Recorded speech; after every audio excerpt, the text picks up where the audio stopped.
Nah, teman-teman, saya nih sekarang lagi ada sama bosnya Fiskinia nih, teman-teman. Mas Raka nih, wah, Masya Allah, Mas Raka. Saya mumpung ketemu nih ya, nggak tahu nih kapan lagi bisa ketemu. Bagaimana sih caranya supaya kita itu bisa mengembangkan hobi kita, terus habis itu jadi apa? Passion, akhirnya jadi usaha dan usahanya bisa sukses, Mas Raka. Oke, jadi yang pasti yang terutama adalah konsisten sama pantang menyerah ya. Karena aku tuh dari tahun 2016 selalu konsisten di ikan cupangnya aja. Pernah sih justru kayak loncat-loncat ke bisnis lain, justru malah bikin bisnis aku makin turun. Jadi Karena nggak nggak fokus konsisten ya. Konsisten menurut aku tuh hal yang terpenting. Jadi mau bisnis apapun kalau kita tekunin pasti bakal bisa jadi besar kalau kita konsisten. Apalagi kalau kita punya mindset konsistennya growth. Jadi kita punya target tiap bulan, tiap tahun growth-nya berapa itu ditargetin. Kalau Fiskinia kenapa bisa sebesar ini? Ya padahal jualan ikan cupang aja ya. Jualan ikan cupang tapi karyawannya bisa 60, lumayan banyak. Nah itu kita pastinya inovatif. Jadi kita selalu kreatif dan inovatif. Kayak misalnya kita merupakan pet promote atau endorse cupang pertama di Indonesia, bahkan di dunia mungkin ya, yang melakukan endorsement. Siapa?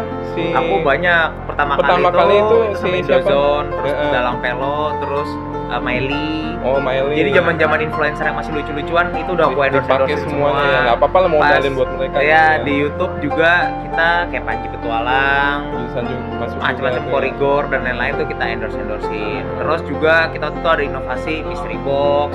Terus juga kita ada souvenir kaleng, jadi untuk nikahan. Jadi hampir semua hal ya kita selalu kreatif untuk dalam penjualan. Kalau untuk saat-saat ini hal yang kita lagi garap itu adalah kayak hadiah bulanan, ada iPhone.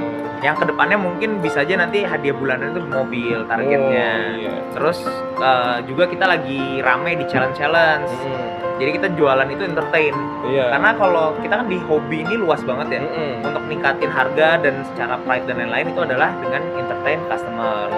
Customer tipikal yang hobi ini tuh sukanya ya di entertain. Kayak contoh nanti gua pernah masuk torrent di situ. Yang kemarin dengan deal berapa 17 juta. Kemarin tuh saya ngeliat 17 juta masuk torrent. Untung kagak ambrol. Kalau ambrol tuh harus 30 juta itu. Ke IGD dulu ya. Repot bener. Kayak gitu. Pokoknya dalam hal berdagang kita harus kreatif, inovatif sama konsisten. Oke, nah itu dia teman-teman, singkat aja. Alhamdulillah nih ketemu sama masyarakat. Semoga teman-teman di sini juga bisa terinspirasi ya teman-teman ya, masyarakat ya. Iya, jadi bisa sesukses masyarakat juga. Seenggaknya secuil suksesnya juga nular ke kita ya. Oke, dadah.